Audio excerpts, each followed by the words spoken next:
Hello everyone, welcome to my channel. আবারও চলে এসেছি একটি ব্লগ ভিডিও নিয়ে।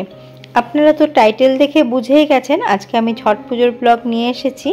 হ্যাঁ বন্ধুরা, প্রতিবারের মতো এবারও কিন্তু আমি ছট পুজোর ব্লগ নিয়ে এসেছি। তবে গতবার আমি সোসাইটিতে ছিলাম না, তার জন্য গতবার কিন্তু ভিডিও করতে পারিনি। আর এই যে দেখুন, এখন বাজে বিকেল 4:30। এটা হলো ছট পুজোর আগের দিন। আমি এবং সঙ্গীতা আমরা যাচ্ছি এখন ছট পুজো দেখতে। তো চলুন আমাদের সাথে। আমাদের সোসাইটিতে সব রকম পুজোই কিন্তু পালন করা হয় আর খুব ভালো করেই করা হয়। দুর্গা পুজো, লক্ষ্মী পুজো, কালী পুজোর সাথে সাথে ছট পুজোও কিন্তু বেশ ধুমধাম সহকারে হয়। তো চলুন, এই যে আমরা চলে এসেছি গেটের সামনে। এখান দিয়েই আমরা এখন চলে যাব ভেতরের দিকে। আর আপনারা তো আগেও দেখেছেন আমাদের কোথায় ছট পুজো করা হয়। একটা ফাউন্টেন মতো আছে, সেখানে জল ভর্তি করা হয়। ফাউন্টেনটাকে পুরো ক্লিন করে সেখানে জল ভর্তি করে সেখানে কিন্তু পুজো করা হয়। আর দেখুন কত সুন্দর লাইটিং লাগিয়েছে। আর ফাউন্টেনের অপোজিটে আরেকটাও কৃত্রিমভাবে তৈরি করা হয়, যেখানে জল ভরে সেখানে সব পুণ্যার্থীরা কিন্তু এখানেও পুজো করেন। চলুন তাহলে বন্ধুরা, আমার সাথে আপনারাও ছট পুজো দেখে নিন।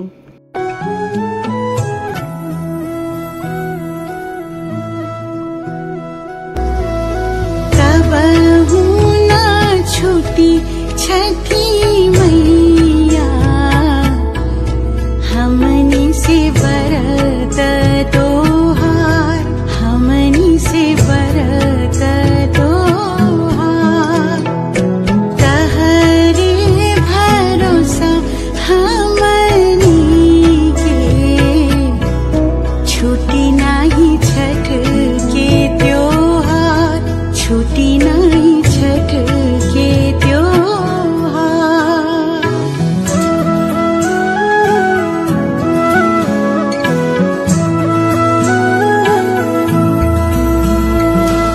अपने शरण में ही रखिया, दीहा आशीष हजार, दीहा आशीष हजार।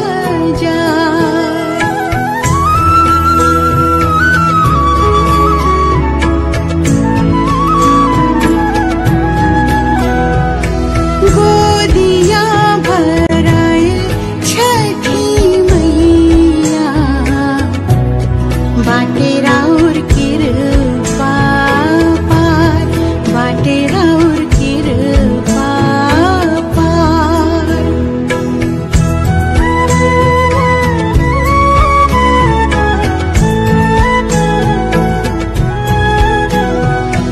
चाहे रहब देशवा विदेशवा,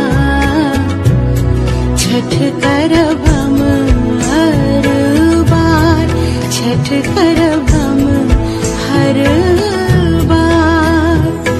डूब तो सूरज के जे पूजे, इहे बाटे हमर बिहार, इहे बाटे हमर बिहार।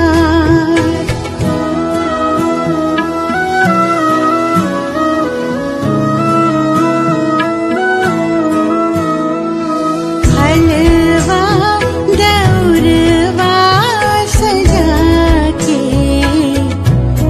आईनी हम घाट पे तोहार, आईनी हम घाट पे तोहार। दिहनिया रघ छठी मैया, करी हमर आरती स्वीकार, करी हमर आरती स्वीकार। कबहू ना छूटी छठी मैया, हमनी से बरत तोहार, हमनी से बरत। বন্ধুরা, অস্ত যাওয়া সূর্যের আরাধনা করে অর্ঘ্যদান করে প্রদীপ জ্বালিয়ে এনারা কিন্তু এখন সবাই ঘরে চলে যাবে একে একে। আবার ভোর 4টে না বাজতেই কিন্তু সকলে আবার স্নান ধান করে নতুন জামা কাপড় পরে চলে আসবে আর জলের মধ্যে দাঁড়িয়ে সূর্যদেবের আরাধনা করবে। তো দেখুন, ইনিও কিন্তু প্রদীপটা জ্বালিয়ে নিয়েছে আর প্রদীপটাকে খুব সামলে নিয়ে যাচ্ছে যেন প্রদীপটা না নিভে যায়। বন্ধুরা, আমরা বাঙালিরা দুর্গাপূজায় যেমন ধুমধাম করে পালন করি, তেমনি বিহারিরা কিন্তু এই ছট পূজায় খুব ধুমধাম করে পালন করে।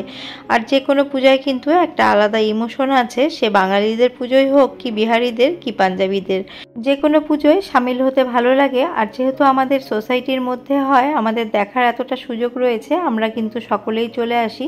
আমার মতো অনেক বাঙালিরাও কিন্তু এই ছট পুজো দেখতে এখানে চলে আসছেন। অনেকেই কিন্তু বন্ধুদের সাথে এখানে অর্ঘ্য দান করছেন।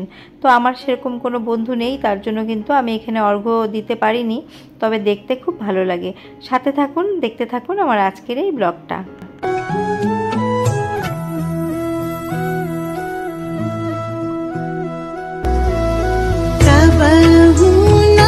छूटी छठी मैया हमनी से बरत तोहार, हमनी से बरत तोहार, तहरे भरोसा हमनी के छूटी नहीं। বন্ধুরা, এখন সন্ধে হয়ে গেছে, অনেকটাই খালি হয়ে গেছে, যে যার মতো কিন্তু ঘরে চলে গেছে। তো আমি এবং সঙ্গীতা আমরা একটুখানি ভিডিও করে নিচ্ছি, আর সাথে তো ফটো আছেই। ফটো কিন্তু পরে আপনাদের সাথে শেয়ার করব। আর দেখুন কত আতশবাজিও এখানে জ্বালানো হচ্ছে, দেখতে কিন্তু দারুণ লাগছে। বন্ধুরা, জায়গাটা এত ভালো লাগছিল, আমি এবং সঙ্গীতা অনেকক্ষণ বসেছিলাম। এখন বেশ অন্ধকার হয়ে গেছে, এখন আমরা ঘরের দিকে রওনা হব। আবারও আমাদের ভোর 5টার সময় আসার কথা, তো সেই ভেবেই আমরা আবারও এখন ঘরে চলে যাচ্ছি। আবারও চলে আসব ভোর 5টার সময়। বন্ধুরা, ফাইনালি আজকে ছট পুজো, আর এখন বাজে ভোর 5টা। আমি, সঙ্গীতা এবং সঙ্গীতার হাজব্যান্ড আমরা তিনজনই যাচ্ছি ছট পুজো দেখতে। দেখতে যাওয়ার সময় আমরা দেখতে পাচ্ছি এখানে বাচ্চা বড় সকলে কিন্তু এখানে বাজি ফোটাচ্ছে।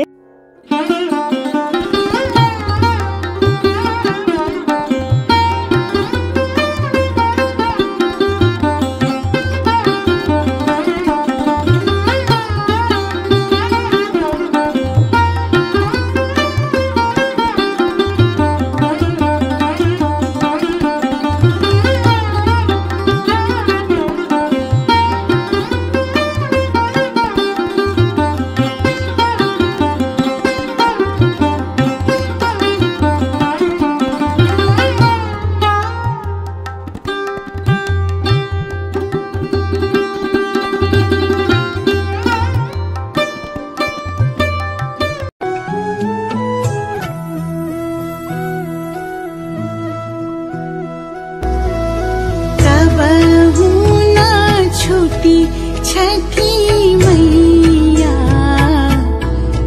हमनी से बरत तोहार, हमनी से बरत तोहार, तहरे भरोसा हमनी के छूटी नहीं छठ के त्योहार, छूटी नहीं छठ के त्योहार।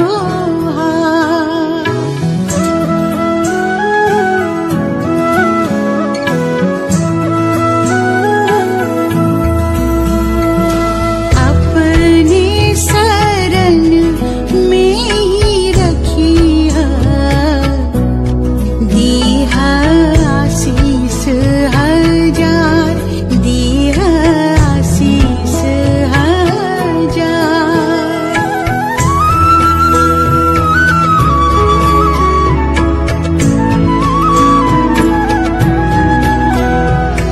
गोदिया भराए छठी मैया, बाटे राउर कृपा पार, बाटे राउर कृपा पार।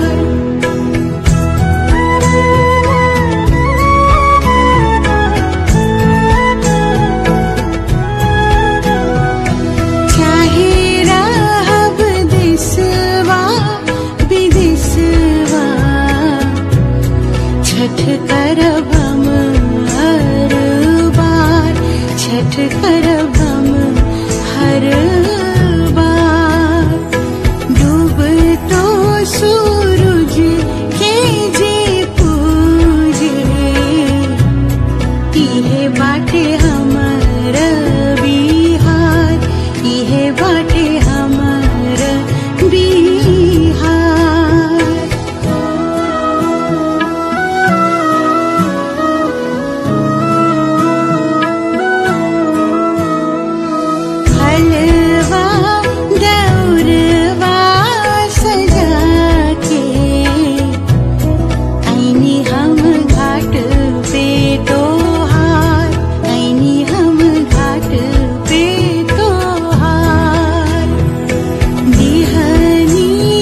বন্ধুরা, আমাদের সাথে সাথে তোমাদেরও নিশ্চয়ই ভালো লেগেছে আমাদের সোসাইটির ছট পুজো। বন্ধুরা, যে কোনো অনুষ্ঠান বা পুজোতে যদি বন্ধু সাথে থাকে তাহলে কিন্তু সেই আনন্দটাই আলাদা। এবার আমরা দুর্গা পুজোতেও আমরা দুই বন্ধু খুবই আনন্দ করেছি, কালী পূজাতেও করেছি, আর ছট পুজোতেও কিন্তু আমরা খুব আনন্দ করে আমরা ছট পুজোটাও দেখে নিলাম।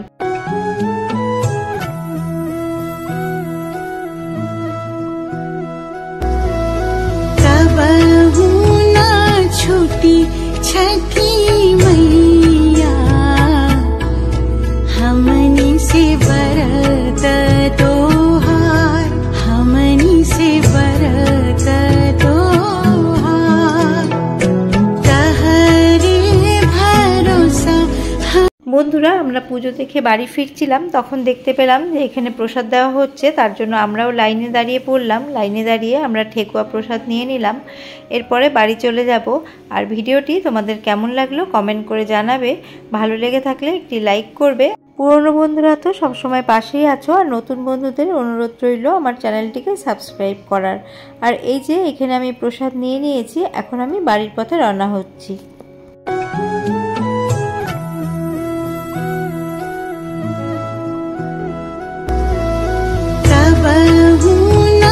छूटी छठी मैया हमनी से बरत तोहार, हमनी से बरत तोहार, तहरे भरोसा हमनी के छूटी नाही छठ